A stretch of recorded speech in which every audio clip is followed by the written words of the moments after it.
You talked about being influenced by, the Green Streets and the Lauries. Where did the acting germ start with Jon Polito? Well, the real truth about this kind of work is all based on, I think, what you might have gone through, or some people out here. As a kid, there were those, when they brought on the 4:30, when television was new, and they had 4:30 movies and 11 o'clock movies. I remember the theme. The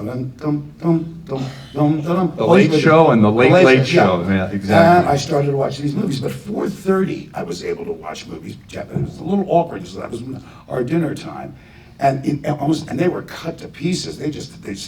But I started to catch on to what that style was and that style of acting. Because I've never been on the real, and I've done smaller, simpler performances, but the funny thing is they say for film actors, do less for the camera. And then you see my performance, that is too much everywhere. But I found those actors that I saw in those films had a way of making that style real. It was so much more fun to do that. And the noir stuff, I think I was very aware of, because those things were there, and I was into anything Warner Brothers. It was Warner Brothers. Yeah. It was just those people and those actors and that collection of actors. You just knew them as soon as you saw them. Oh, he's in it. That's going to be good. Right. Yeah. Right. Nobody gets to where you are, or where a lot of people get, without mentors. And who are some of the people, either actors or people in your career, that you have really mentored you? There was a man who started me out as a kid at 15 years old named Dominic Garvey. He was a Christian brother.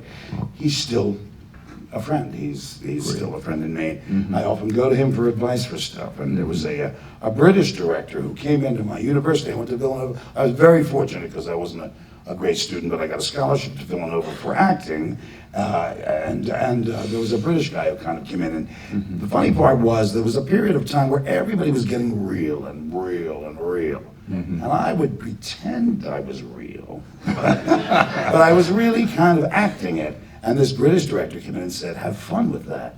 I don't really want to see all your searching. I want to see the result. Give me results.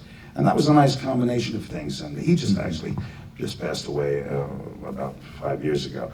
And they were the influences. When, in terms of the business of all things, I was in Death of a Salesman with Kate Reed. I don't know if people remember this actress.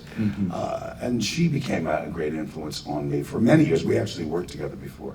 And then, of course, when you work with these friggin' stars, I really was fortunate. I was really fortunate to work with Hoffman for a year on Broadway, and then in the film. And Malkovich was in it, and these guys these are no slouches. You learn by osmosis. I was never good in films, not good in films, because I really knew where the camera was. It took me a long time to figure out how to do films, because I was better in theater. And I found a whole process. Actually, Hoffman helped me a lot about, that one's done, that's in the can, do it again a different way slightly, but he really got me into the playing of it, and to ignore the camera. The camera as a center, making it more about performing for the audience of the room. And ignoring the camera. Or at least making it just one of the audience, Right. Not making it the center of my focus, because I looked very good before I went into, I was cute as a button, and therefore I posed every angle. I looked gorgeous in my early films, my early 30s, but I'm not a great actor in any of them. I'm pretty bad in The Highlander. If anybody remembers The Highlander, but I look good. The first time you caught my attention was a show that I just absolutely loved, because it was pure noir. It's The Crime Story with Dennis Farina, Michael Mann. And that show, for some reason, we were talking about this today, it was in color, but it looked like it was in black and white. It looked like 50 Chicago. It didn't look like people playing dress up. This is a very interesting thing I thought about Michael Mann. Michael Mann is truly a stylist, as well as, whatever his thing is. He's an interesting director, interesting man. Yeah. But he asked for no reds on the set. And so there would be nothing red in the background or in the wardrobe. And his DP was a wonderful guy named James Cotner, and they brought the thing down to darker. But without red, you only have the blues and the greens, And if you're darker, you're almost doing a black and white in color. It's very, if you ever see the show, it's just really, it's dark. It's out on DVD, and I recommend it as far as anyone that likes film noir or noir TV or whatever. Or noir TV. Yeah, it's a great. And the lead in that show was someone I had the privilege to meet one time, Dennis Farina, who I thought was a terrific guy. What was he like to work with? He was terrific. Yeah. And I gotta say, now I think in terms of the way that show worked, it was about a cop who was chasing a particular bad guy. Yeah. And the cop had also a lawyer friend played by Steve Lang, who's now pretty famous as the bad guy in Avatar.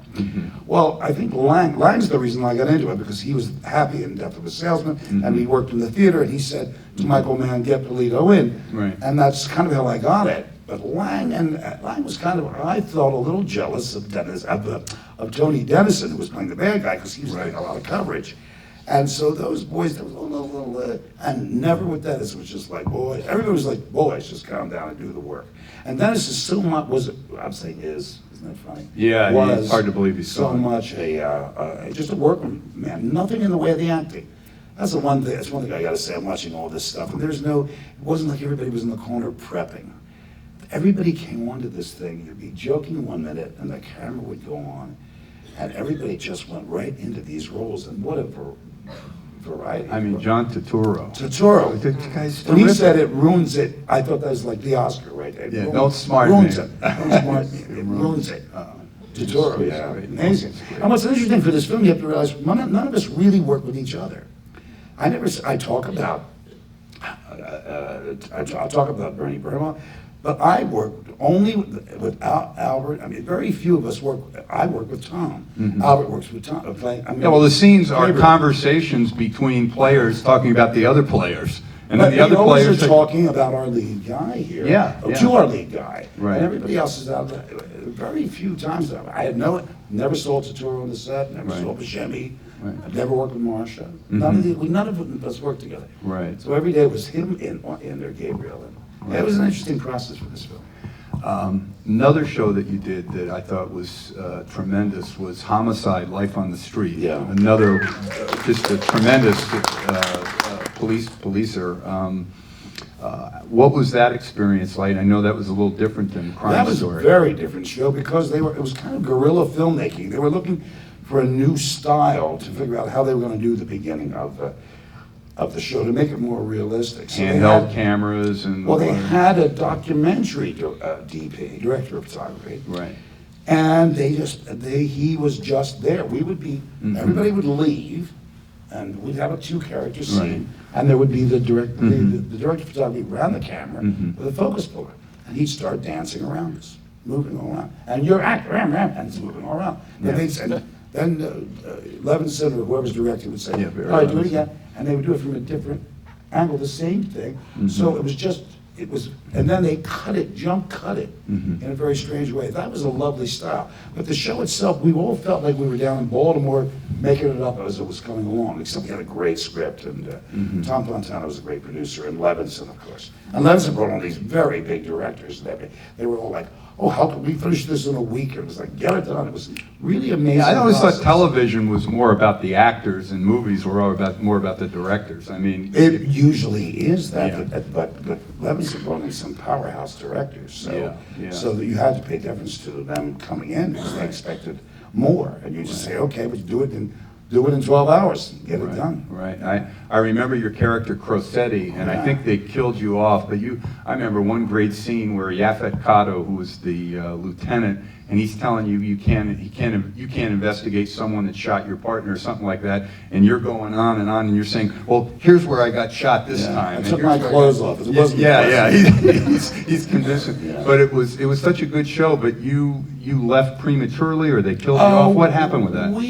I found out a lot afterwards. I was kind of a problem because I was very involved in all of it. I had all these passionate things, but I didn't like the show was starting to go into a direction of the home lives and all, and I thought it was a workplace thing. I liked just the working thing and a little bit of the home life, and that was made verbal. But also, I found out later didn't like me, hated the way I looked. Actually said He's so unpleasant looking. We need a woman on the show. And so they basically said, Fontana said, I'm gonna give you, you're not gonna be on for a while, but I'll bring you back. And I didn't believe him because I don't believe producers. And so I went public in the papers bad-mouthing the show. And in fact, knowing Tom Fontana now, he would have brought me back. But it was not a good thing. It wasn't pleasant between all of us. I think we made up because I ended up doing the movie of it and all. It's, it's Hollywood fights. They last as long as as they have to, and then you're in love again. There you go.